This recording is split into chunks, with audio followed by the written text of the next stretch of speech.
देख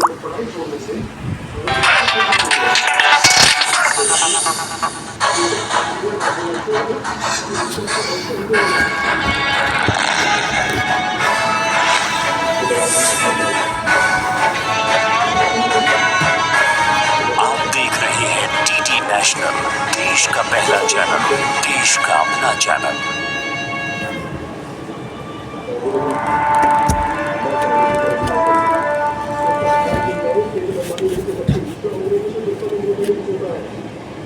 आज देखिए, आज बात होगी आने वाले नागालैंड का सेनानी की, जिन्होंने भारत के पहले गांव को अंग्रेजों से स्वतंत्र कराने में अपना योगदान दिया था।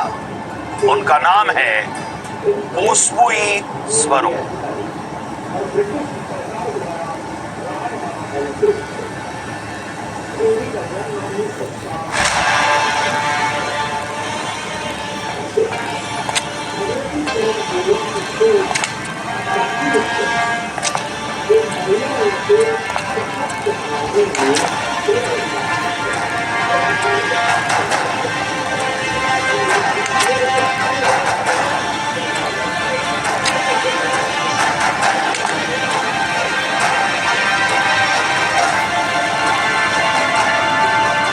नागालैंड का इतिहास अंग्रेजों को चौंका देने वाला रहा है।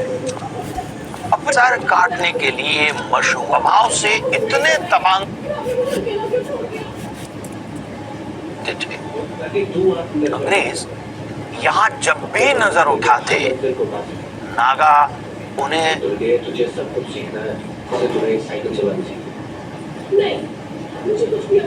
जिंदा नहीं लौटने देते थे।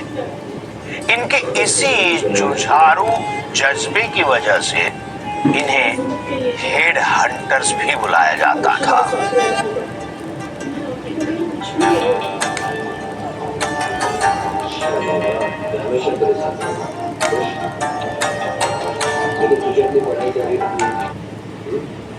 सन 1922 में चौड़ी चौरा की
पोस्पुई स्वरूप का जन्म 1919 में नागालैंड के रुजाजू गांव में हुआ था। यहाँ का नागा समुदाय अपनी सभ्यता और संस्कृति को लेकर हमेशा हमेशा के लिए काफी प्रतिबद्ध रहा है।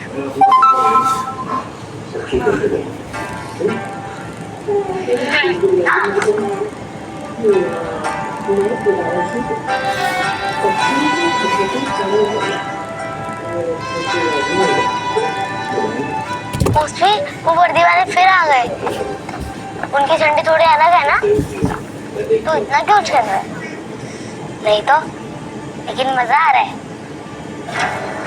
ना ही वो झंडे हमारे, ना ही वो वर्दी वाले हमारे दोस्त है। तो फिर ये वो कौन है? आक्रमणकारी है। वो हमें लूटने आए। वो हमारा क्या बिगाड़ लेंगे? वो तो हमसे कितनी दूर है, देखो। दूर थे कभी, आज नहीं। जब ये अंग्रेज आए थे ना, तब उनकी हिम्मत नहीं थी हमारे इलाके में कदम रखने की। जब भी आते, हमारे लोग उन्हें जिंदा जाने नहीं देते, और कई बार तो हमारे गांव वाले ने उनका सर काट के घर के दरवाजे पर टांग दिया था, जैसे मिथुन के साथ टांगते हैं। हाँ, डरते समझे। लेकिन अब ये लोग धीरे धीरे अंदर घुस रहे हैं जापान के बहाने। अब हमारा बहुत सा हिस्सा इनके अधीन है। तो जब मैं इनको छुड़ा के आता हूँ, वो शौक बाद में पूरा करना, लेकिन अभी नहीं। चल। अंग्रेज यहाँ के चाय के बागानों से पैसा कमाना चाहते थे और असम को मणिपुर से जोड़ने के लिए भी उन्हें नागालैंड की जरूरत थी। हालांकि उनके लिए यहाँ राज करना और यहाँ के लोगों को काबू में रखना बहुत बड़ा सरदर्द था। उसमें हर भारतीय नौजवान की तरह थे, देश प्रेम से चमकती आंखें और उनमें स्वराज का सपना। पढ़ने लिखने के शौकीन पोस्मुई अपने गांव से कोहिमा पढ़ने जाते थे। अरे रुक जाओ ना, इतनी जल्दी क्या है? स्कूल को देरी हो रही है और तुम कहते हो कि जल्दी क्या है? कोहिमा अभी बहुत दूर है, बहुत जरा तेज चलाओ। घुटने बोल जाएंगे। तुम्हारे घुटने बोलेंगे, मेरे नहीं। मेरे क्यों बोलेंगे? क्योंकि तुम्हारी बुद्धि तुम्हारे घुटनों में है और स्कूल जाने के लिए बुद्धि और घुटने दोनों की जरूरत है। अरे रुक जा। उसमें जब स्कूल जा रहे थे, उस वक्त पूरी दुनिया दूसरे विश्व युद्ध की तैयारी कर रही थी। हिटलर ने ब्रिटेन और बाकी एशियाई देशों के खिलाफ जंग छेड़ दी थी। अब जापान भी इस युद्ध में पूरी तरह उतर चुका था। उसने चीन, अमेरिका और ब्रिटेन के सामने एक बड़ी चुनौती खड़ी कर दी थी। इस वक्त उसके निशाने पर चीन और ब्रिटेन सबसे आगे थे। भौगोलिक तौर पर भी सुभाष चंद्र बोस भारत को अंग्रेजों से आजाद करने के लिए इस सुनहरे मौके को हाथ से जाने नहीं देना चाहते थे। उन्होंने अपनी आजाद हिंद फौज को जापानी सेना के साथ पूर्वोत्तर के इसी इलाके से भारत में दाखिल करने का फैसला ले लिया और उनका नारा था, चलो दिल्ली।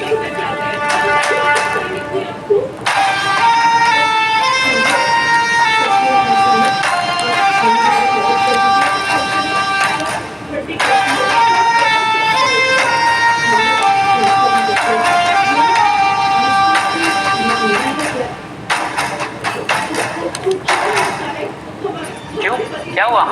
सुना नहीं जापानी फौज घुस आई है और फिरंगी साहब लोग बोल रहे हैं कि बहुत बड़ी जंग छिड़ गई है। चलो सब निकलो, सब बाहर निकलो, चलो। जापानी सेना के साथ जो तूफानी ताकत भारत की तरफ बढ़ रही थी, वो थी नेताजी सुभाष चंद्र बोस की आजाद हिंद फौज। बर्मा के रास्ते से भारत की धरती पर नेताजी के नेतृत्व में आजाद हिंद फौज और लेफ्टिनेंट जनरल मोतागुची रेन्या और सातों के नेतृत्व में जापानी सेना भी बढ़ चुकी थी। मुझे तो बहुत डर लग रहा है, पता नहीं अब आगे क्या होगा। मसला जीएमडी ने बिना कुछ बताए स्कूल बंद कर दिया। बताया था कि जापानी सेना आ गई, ये नहीं बताया कि स्कूल कब। मुझसे अब चला नहीं जा रहा है, यहाँ बैठ जाओ थोड़ी देर। ऐसा भी तो हो सकता है स्कूल कभी ना खोले। किसी को कुछ नहीं पता, लेकिन मुझे स्कूल से ज्यादा गांव की चिंता है। पता नहीं जापानी यहाँ आकर क्या करेंगे। कहीं जापानी ने हमारे गांव पर हमला कर दिया तो। मुझे तो ऐसा लगता है कि जापानियों और अंग्रेजों की लड़ाई में खामखा हम गांव वाले ना मारे जाएं, क्योंकि ना जापानियों को हमारी परवाह है ना अंग्रेज। पर ये जापानी हमारे देश में आके अंग्रेजों से क्यों लड़ रहे हैं? वो अपने देश में भी तो लड़ सकते हैं। ये तो गलत है। जब चाहे तब कोई भी आके हमारे लोगों को मारने पीटने में क्यों लग जाते हैं? मुझे तो लगता है हमें एकजुट होके जापानी को यहाँ आने से रोकना चाहिए। जापानी अकेले नहीं, उनके साथ और भी कोई आ रहा है। जापानी नहीं आ रहा है अकेले, उनके साथ कोई और भी आ रहा है। कौन आ रहा है उनके साथ? जरूर उनका कोई मुखिया होगा। कहीं जापानी सेना अंग्रेजों को हराने के बाद हमें अपना गुलाम बनाने के बारे में तो नहीं सोचेंगे? नहीं, ऐसा नहीं होगा। तुम लोग ऐसे खामखा घबरा रहे हो, घबराने की कोई जरूरत नहीं। और रही बात जापानियों की, वो अपनी मर्जी से अपना देश नहीं आ रहे, उसे लाया जा रहा है। जापानी आ रहे हैं, उनके साथ कौन आ रहा है? अब तो मुझे भी घबराहट होने लगी है। मैंने कहा ना, घबराने की कोई जरूरत नहीं, क्योंकि ये जापानी हमारा कुछ नहीं बिगाड़ सकते। हो सकता है आप कुछ न बिगड़ पाए फौजी, लेकिन इस बात का क्या भरोसा कि अंग्रेजों के जाने के बाद वो हमें गुलाम बनाने के बारे में नहीं सोचेंगे? नहीं सोचेंगे, क्योंकि जो जापानियों को हमारा देश लेके आ रहा है वो हमारा आज़ादी चाहता है, इसलिए हमें उन पे भरोसा रखना होगा। तू ऐसी ही पहेलियां बुझाता रहा तो मुझे चक्कर आ जाएगा। सीधी सीधी बात बता कि जापानियों के साथ कौन आ रहा है? अब तू उसे कैसे जानता है? उस इंसान को सिर्फ मैं ही नहीं, देश का बच्चा बच्चा जानता है। जब वो आएंगे अपनी आंखों से खुद देख लेना। तब तक अपने मन में ना विश्वास रखो कि हमें जल्दी आज़ादी मिलने वाला है।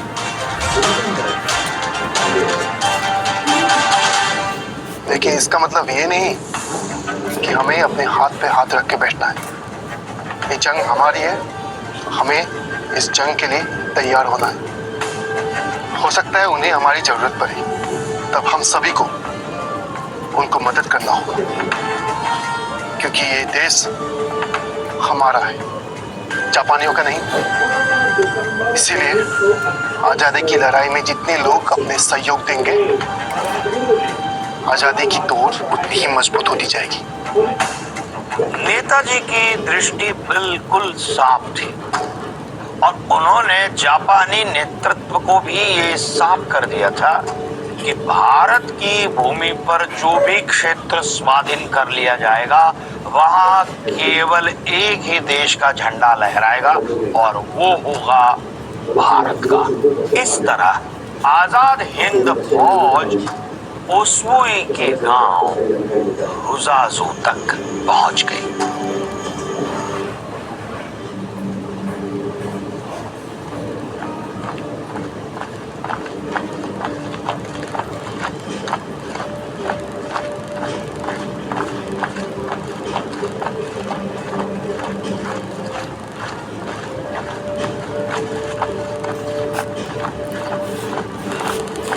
उसमें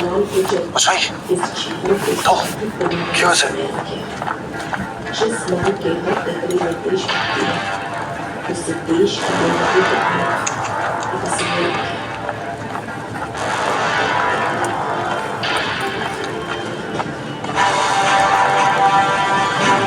जापानी फौज नहीं, ठीक से देखो, और कोई भी है। ये जापानी नहीं लगते, ये तो हिंदुस्तानी है।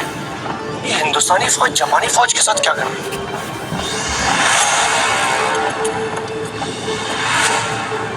बाहर मत जा। क्यों? मुझे डर लग रहा है। डर किस बात की? हमारे गांव में पहले कभी कोई ऐसे नहीं आया। इस तरह इतना दूर से देखने से क्या होगा? हमें वहां जाके देखना होगा वो क्या कह रहे हैं।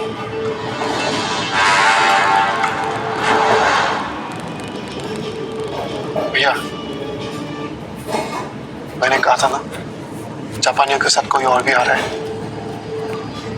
वो रहा सुभाष चंद्र बोस। आराम से। वो सब तो ठीक है, लेकिन हम इनकी क्या मदद कर सकते हैं? इनके पास तो बंदूकें हैं और ये लोग जाबाज हैं। हम लाठी कोयता से लड़ते हैं। हम जब तक दुश्मन के पास तक पहुंचेंगे, गोली हमारे आर पार हो जाएगी। ये सोच तो बदलनी है हमें। आजादी की लड़ाई में सिर्फ बंदूकें नहीं, बल्कि हमारे जैसे लोगों की भी जरूरत होती है। साथियों, आखिरकार हम अपने देश भारत की धरती पर पहुंच चुके हैं और और जैसा कि मैंने आपसे पहले कहा था, नागालैंड से दिल्ली बहुत दूर है। हमारी शुरुआत हो चुकी है और शुरुआत बुरी नहीं है। ये गांव बाकी इलाकों से कटा हुआ है और ये लोग भी अंग्रेजों से बहुत परेशान हैं। लेकिन अब ये हमारे लोग हैं और मैं इन्हें बता देना चाहता हूं कि अब से ये अंग्रेजों के गुलाम नहीं है। ये आजाद हिंद फौज की जिम्मेदारी है। गांव वालों, आज से आप आजाद हैं। आपको आजादी बहुत बहुत मुबारक। आप आज से भारत की स्वतंत्र धरती पर खड़े हैं। आज से स्वतंत्र भारत का पहला गांव रुझाजू। भारत माता की जय। जय हिंद। जय हिंद। जय हिंद। जय हिंद। जय हिंद। जय हिंद। अब हम यहाँ से कोहिमा और इम्फाल की तरफ कूच करेंगे। कोहिमा यहाँ से ज्यादा दूर नहीं है, लेकिन अब भी ये लड़ाई आसान नहीं होगी। इसलिए हमें अब इस लड़ाई में आपकी मदद की जरूरत होगी। सुना है बड़े धाकड़ हैं आप लोग। अंग्रेजों के पसीने छुड़वा देते हैं, ना को चने चबवा देते हैं। मेरी मदद नहीं करेंगे क्योंकि हम आपके बिना ये नहीं कर सकते। तो आइए रुझाजू की तरह हम इस राज्य को भी, इस देश को भी स्वाधीन बनाएं, आजाद हिंद बनाएं।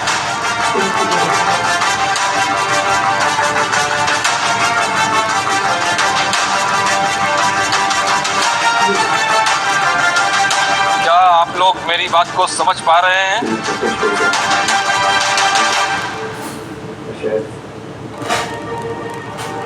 कोई क्या आशे आमा के बुझे? नेताजी, अमित तुम्हाके बुझी। कौन हो तुम? यहाँ आओ। पागल हो गया क्या कर रहे हो? पीछे हटो।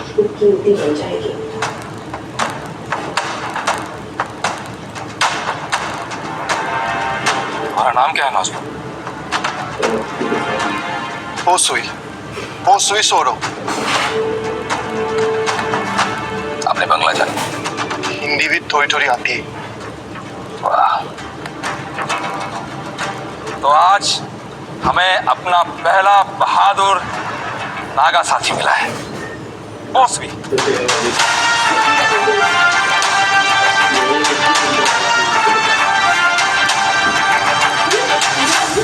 पोसवी, तुम यहीं के हो ना? हाँ। तुम्हें यहाँ के रास्ते, यहाँ के लोग, यहाँ की भाषा, इस जगह की पूरी जानकारी है? हाँ। आज से पोशवी आजाद हिंद फौज का सेनानी है।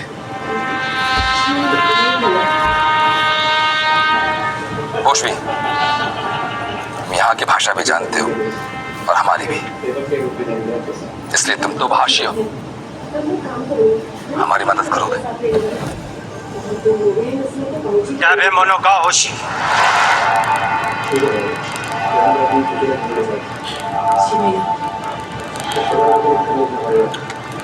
मैं तुम्हारी परेशानी समझ सकता।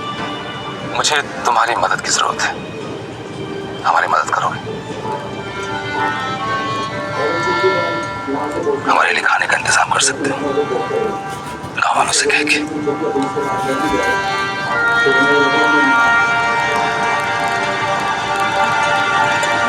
गांव के लोग तुम्हारी मदद करेंगे।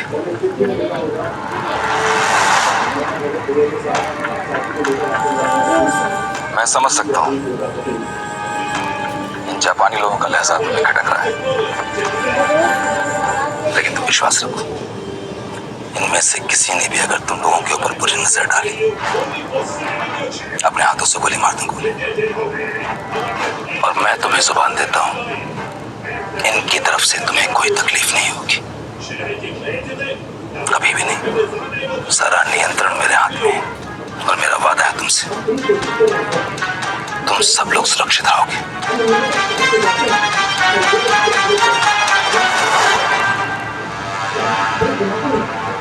तो ठीक है, यह तय हुआ कि आज से ये नागा साथी हमारा हमारा दुभाषी होगा। आसिफोशवी और बाकी नागा साथियों की मदद से हम अंग्रेजों को निकाल बाहर करेंगे। आज से हमारा नारा होगा स्वाधीनता या मृत्यु। चलो दिल्ली। दिल्ली का रास्ता ही आजादी का रास्ता है। विजय हमारी होगी। जय दुर्गा नागा। जय दुर्गा नागा। दुर्गा नागा। जय दुर्गा नागा। जय दुर्गा नागा। जय दुर्गा नागा। चलो दिल्ली। नेताजी पर हमें पूरा भरोसा है। उन्होंने हमारे देश के लिए बहुत कुछ किया है। लेकिन तुम्हारा क्या ख्याल है ये जापानी सेना के बारे में? उन लोगों को ना तौर तरीका मालूम है, ना भाषा मालूम है। ऐसे में उनका मन में क्या चल रहा है कैसे पता करें? नेताजी को क्यों साथ दे रहा है जापानी सेना? बसुई बेटा जरा इधर आना। हाँ काका। बसुई बेटा, तुम नेताजी और उनका सेना का साथ गांव-गांव घूमे हो, उनका इरादों के बारे में बताए हो, तो तुम इस बात को हमें भी जानकारी बताओ।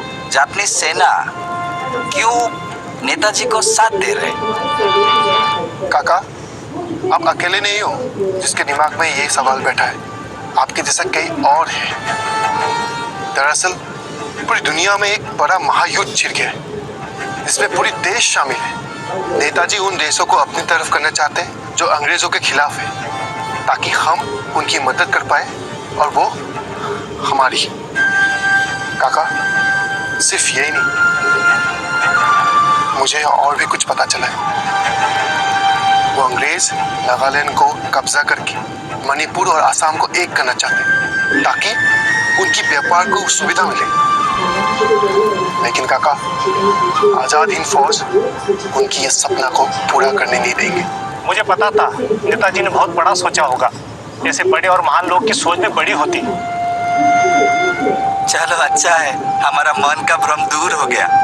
नमस्ते। आशीर्वाद।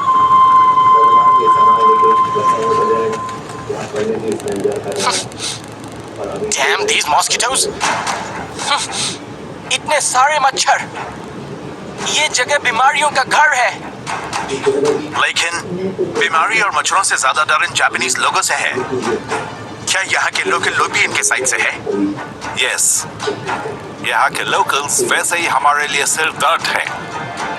अब अगर ये भी इन लोगों के साथ मिल गए तो it's not a good news for us.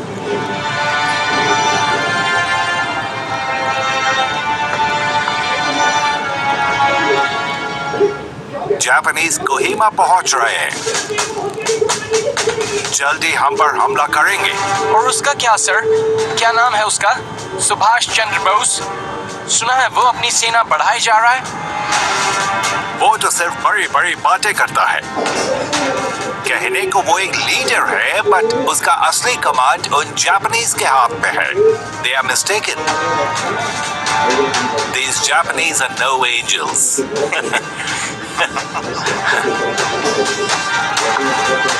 बस अब ये बात इन नागा लोगों को भी पता चलनी चाहिए ताकि वो बोस की फौज का हिस्सा ना बने। फिर हमें कुछ नहीं करना होगा। ये लोग आपस में ही लड़ भिड़ेंगे।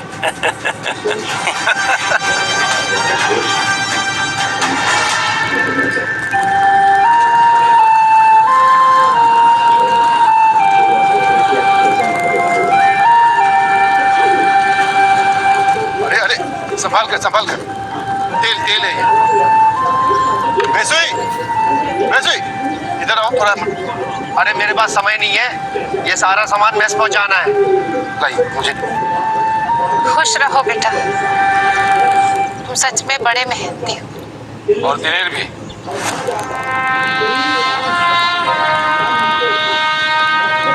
नेताजी, अब तुम आजाद हिंद फौज के दिलेर सेनानी ही नहीं बल्कि यहाँ नायक बन चुके हो। मेरी बात समझो। नेताजी आप रहने दीजिए, मैं अकेला कर लूंगा। अकेले अब कुछ नहीं करना है। स्वराज की लड़ाई है, दिल की लड़ाई। नेताजी, हमने सुना है जापानी कोहिमा पर हमला करने वाले हैं। हम आपके साथ हैं, अब बस बताइए करना क्या है।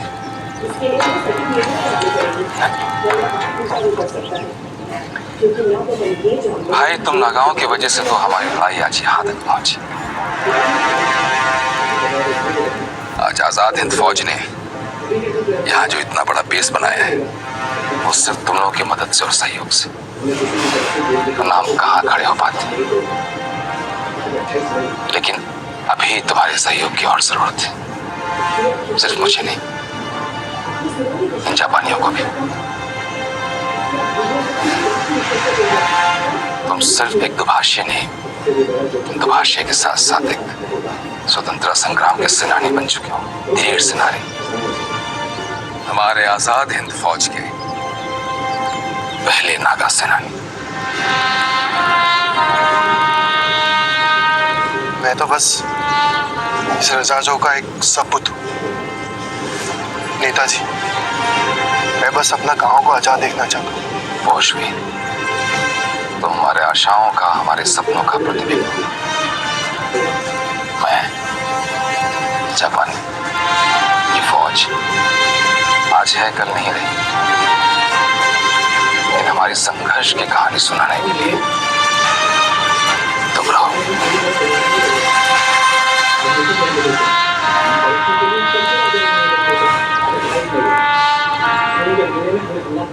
आज रात हम और हमारे जापानी सैनिक सोईबोतो के लिए कुछ करेंगे और यहाँ पे हम फिरंगियों के इस खेमे का घेराव करेंगे। जापानीज कोहिमा पहुंच रहे हैं, जल्दी हम पर हमला करेंगे।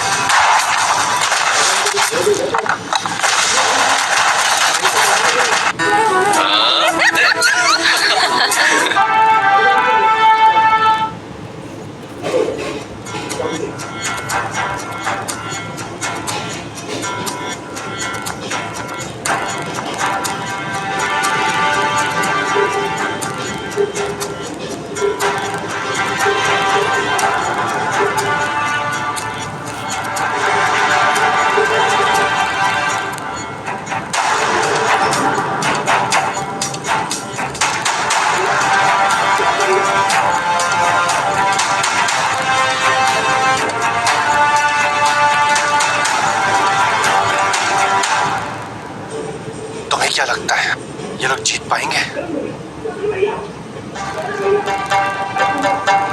मुझे लगता है ये हमें जीत की स्वाद क्या होता है, आजादी से सांसें लेना किसे कहते हैं, इतना तो हम लोगों को सिखाई देंगे। जापानी फौज बहुत ताकतवर है, अंग्रेजों को हराना इनके लिए कोई बड़ी बात नहीं है, लेकिन जब इनका काम हो जाएगा तो क्या नेताजी की मदद करेंगे? मुझे इन जापानियों पर भरोसा नहीं है। तुमने देखा नहीं वो किस तरह हमें देखते हैं? वो नेताजी है इसलिए अपने मनमानी नहीं कर रहे, इसीलिए हमें नेताजी के साथ रहना होगा। नेताजी को उनकी जरूरत है और हमें नेताजी की।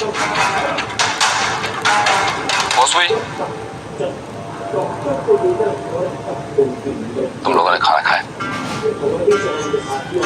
और पोसी कोई खबर? जी नेताजी, जैसे कि आपने कहा था, मैंने अपने कुछ लोगों को भेज दिया है जापानी सेना के साथ सामान ढोने और रास्ता दिखाने। अच्छा, फिर क्या, अंग्रेजों के तो होश उड़ गए, उनको पता भी नहीं चला। मैंने कहा था ना, हम नागा लोग ऐसे ऐसे रास्ते जानते हैं कि उनको पता भी नहीं चलेगा और हम उन पर टूट पड़ेंगे। बहुत अच्छी, बहुत अच्छी। तुम्हारे लिए एक और काम है। कहिए। उस दिन का बेसब्री से इंतजार कर रहा हूँ जब आजाद देश की धरती पे सांस लूंगा। वो दिन आपके सामने तो है, ये गांव आजाद है। रुसासो, अब तो अपना घर जैसा हो गया है। यहाँ की खुशबू मेरी आत्मा में बसी रहती है।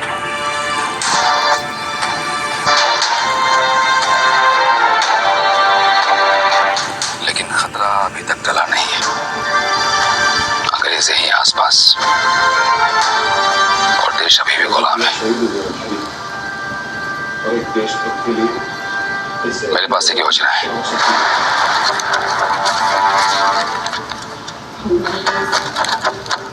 आज रात हम और हमारे जापानी सैनिक सोईबोदो के लिए कुछ करेंगे और यहाँ पे हम फिरंगियों के इस खेमे का घेराव करेंगे और उस आज़ों के बाद हमें कोहिमा को आज़ाद कराना है।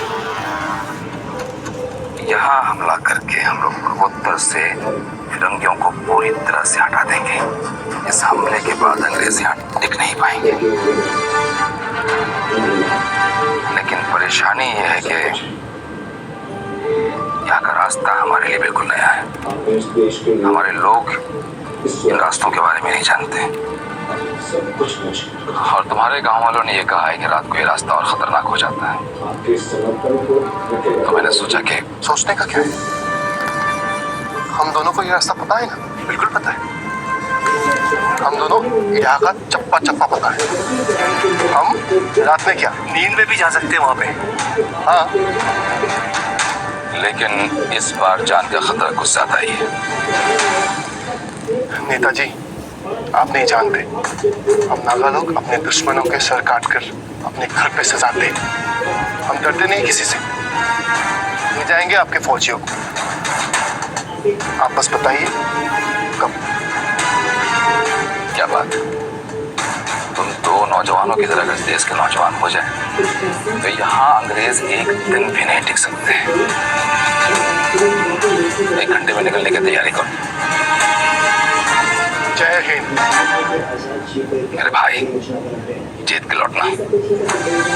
दोनों आरिगातो। आरिगातो। वो आपके जापानीज लोगों के साथ रहकर धन्यवाद बोलना सीख गए। ओह, अच्छा अच्छा। नेताजी, जल्द मिलते हैं। भालो, खूब भालो।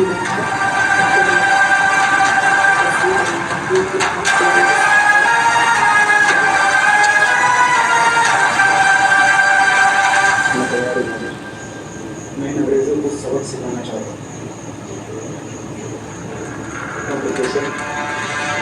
ये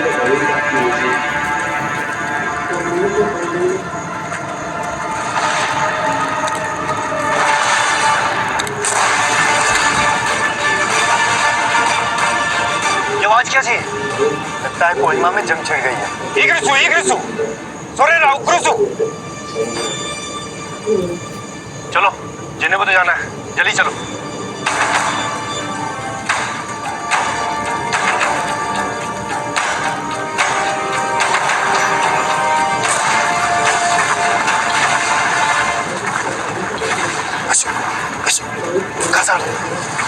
बात बहुत बड़ी हो रही है। ये रास्ते से नहीं, कच्ची सड़क लेना होगा।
बड़ा ऐसी बेवकूफी मत करना, सब मारे जाएंगे।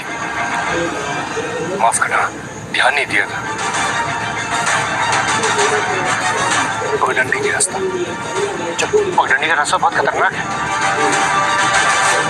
उनके लिए हो, हमारे लिए, हमें तो आदत है। चलो।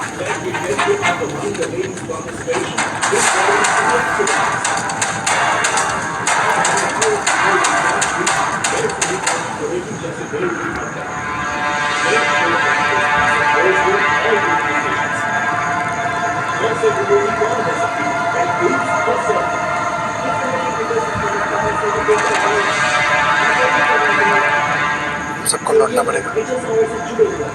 आगे बढ़े तो मारे जाएंगे।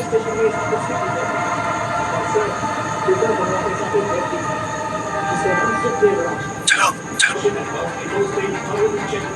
दोनों भाई जापानियों को लेकर मुड़ गए, लेकिन यहाँ भी खतरा था। अभी इनकी टोली जलहमी गांव तक ही पहुंची थी कि कुछ ऐसा हुआ जिसका पोसुई को भी अंदेशा नहीं था।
ये कहाँ से आ गए? हमारा काफिला लंबे है, भटक लगी होगी। दोस्तों का टाइम नहीं है, भागो।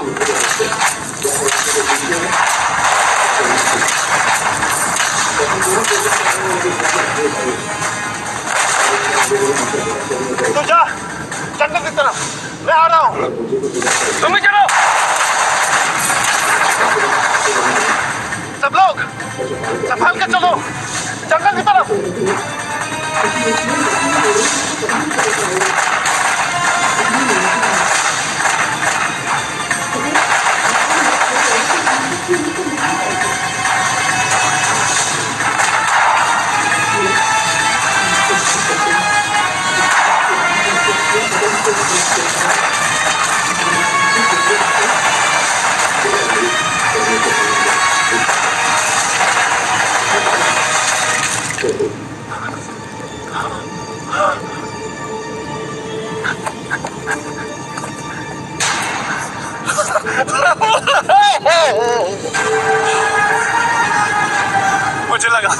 मुझे लगा कि तुम इतना जल्दी नहीं भाई, मुझे और 100 साल से भी ऊपर जीना है।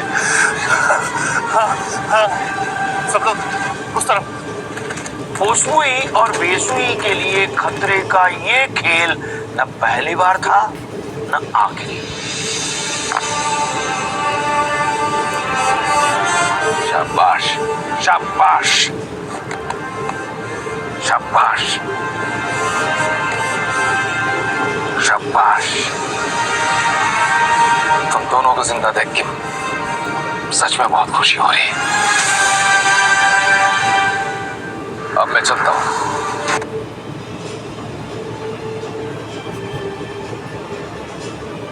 कहता हूं कि मैं वापस लौट के जरूर आऊंगा। जब मैं वापस आऊंगा तो हम सब आजाद होंगे, सब साथ रहेंगे। जय हिंद। जय हिंद। लाइफ में फाइनेंशियल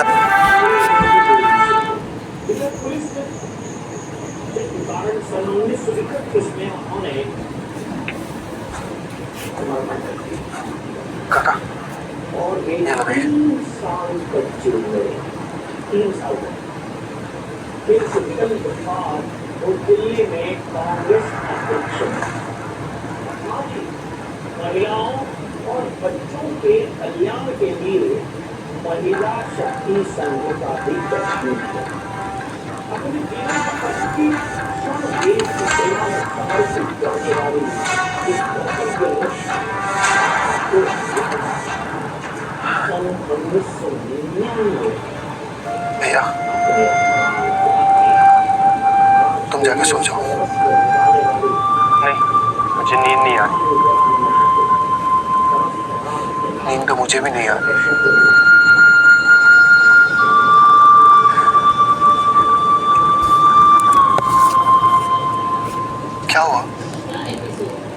अब सुनेंगे स्वराज को इसका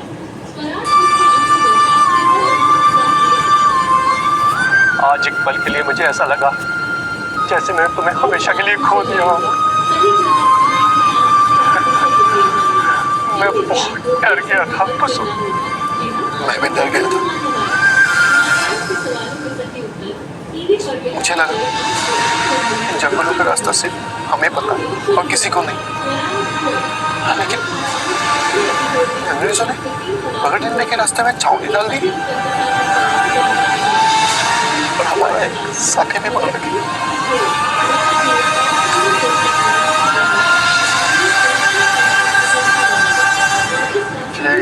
अंग्रेजों के प्रति और भी गुस्सा आ रहा है। हाँ, मुझे भी ऐसा लगता है कि अंग्रेजों को देश के बाहर खदेड़ देना चाहिए। ये लोग हमें इंसान ही नहीं समझते। इनके मन में ना कोई दया धर्म है, ना हमारे लिए कोई भावना। जोखिम इतना बड़ा होगा मैंने ये कभी नहीं सोचा। इसीलिए अगली बार हमें और भी तैयारी के साथ जाना होगा और इस तरह हम उन पर हमला नहीं कर सकते। हाँ, हमें कैसे भी नेताजी और उनकी फौज को जीत दिलानी ही है। अंग्रेजों को हराना ही होगा। सिर्फ नेताजी और उनके फौजों को नहीं, पूरी देश को जिताना है। आने वाले 9 दिनों तक रूस और आजाद हिंद फौज रोजाजू में रहे। रोजाजू अंग्रेजों की अधीनता से आजाद होने वाला भारत का सर्वप्रथम गांव बना और यहीं से नेताजी ने अपनी आगे की मुहिम जारी रखी।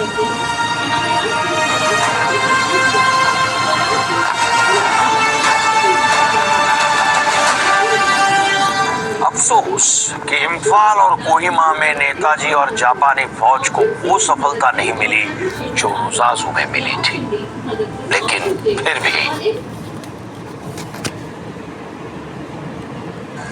एक सबसे बड़ी उपलब्धि तो मिल ही गई थी, वो ये नेताजी नागालैंड के लोगों का भरोसा जीतने में कामयाब हो गए थे और आजादी की उम्मीद दिलाई। ये कोशिश भी क्या कम थी?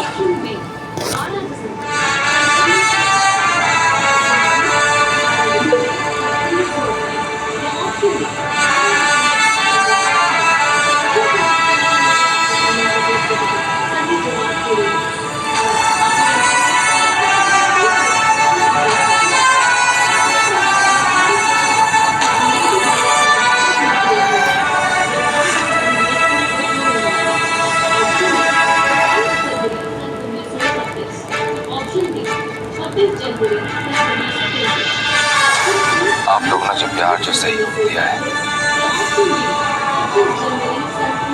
यहाँ रहने के बाद इसे अपना ही घर समझने लग रहा था। इस गांव से जाते समय ऐसा लगे नहीं रहा है कि मैं हार के जा रहा हूँ। ऐसा लग रहा है कि कुछ जीत के जा रहा हूँ यहाँ से। बिल्कुल नेताजी, अब चाहे जो भी हो, आपके नाम इस गांव से जुड़ा रहेगा हमेशा के लिए। और तुम्हारा भी बॉस हुई और वैसे हुई। जब भी इस गांव को याद किया जाएगा, इस गांव के जाबाज सिपाहियों को याद किया जाएगा, तुम सबको याद किया जाएगा। और अब मुझे इस बात की तसल्ली कि मैं लोगों को विश्वास दिला सकता हूं कि अंग्रेजों से हम जीत सकते हैं।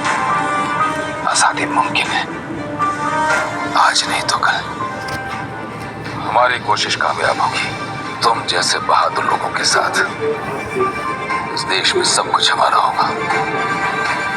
स्कूल बनाएंगे, अस्पताल बनाएंगे, लोगों के लिए नई नौकरियां होंगी, सब कुछ होगा जो जरूरी है।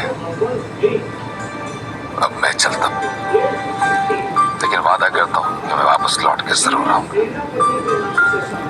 और जब मैं वापस आऊंगा तो हम सब आजाद होंगे, पूरी तरह से आजाद होंगे और सब साथ रहेंगे।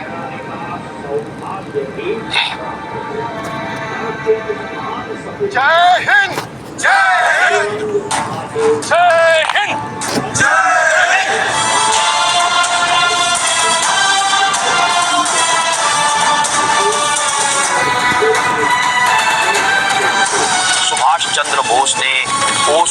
ईश्वरों को उस क्षेत्र में आजाद हिंद फौज के प्रशासन का प्रभारी बनाया। नेताजी यहाँ फिर कभी नहीं लौट पाए, लेकिन पुष्पुई नेताजी के वादे को नहीं भूले। उन्होंने नेताजी की जिम्मेदारी पूरी करने का बेड़ा उठाया और नागा लोगों के उत्थान के लिए अपने गांव में लगातार काम करते रहे, जिसका ख्वाब कभी नेताजी ने पुष्पुई के साथ देखा था। अगर नेताजी कोहिमा जीत जाते तो हमारा पूर्वोत्तर पूरी तरह आजाद हो जाता। हाँ, पर कोई बात नहीं, उन्होंने कहा वो वापस जरूर आएंगे। मुझे भरोसा है कि हम कोहिमा को जीत लेंगे। सही कह रहे हो तुम। उनके आंखों में देशभक्ति का जुनून देखा है। ये जुनून उन्हें जीत दिला कर रहेंगे। यही जुनून उन्होंने हमारे अंदर भर दिया है। उनका जुनून और कोशिशों के कारण हमारे गांव को आजादी मिला है। हम सभी हमेशा उनके आभारी रहेंगे। और भाइयों, सिर्फ कोहिमा ही नहीं, पूरे देश को आजादी दिलाने के लिए हमें मेहनत करना होगा। चलो, यहाँ का काम तो खत्म हुआ, हमारा गांव आजाद हो गया। नहीं भैया, काम खत्म नहीं हुआ है, काम अभी शुरू हुआ है, विकास का। पूरी दुनिया में हमारे देश और गांव को आगे बढ़ाने का, नेताजी की बातों को जन जन तक पहुंचाने का अभी बहुत काम है। हाँ, ये बात तो सही है। हमें खुद को पढ़ाना है और लोगों को भी शिक्षित करना है। भैया, आपको याद है मैंने क्या कहा था? हाँ, बिल्कुल याद है। तुम्हारे साथ साथ मेरा भी यही सपना था कि हमारा देश आजाद हो और देश के साथ हमारा गांव भी विकास करे, और इसके साथ साथ हमें गांव की आजादी का उत्सव भी मनाना चाहिए। हाँ भैया, और उत्सव मनाने के लिए हमें तैयारी भी तो चाहिए। चलो तो चलकर गांव वालों से इस बारे में बात करते हैं। क्या बात करना है गांव वालों से? सिर्फ बात ही नहीं करनी काका, उत्सव मनाना है, आजादी का उत्सव। ये तो बड़ा ही नेक ख्याल है। चलो, हम भी तुम्हारे साथ मिलकर बाकी गांव वालों से बात करते हैं। हाँ, चलो चलो चलो चलो पहुंचवे बेटा।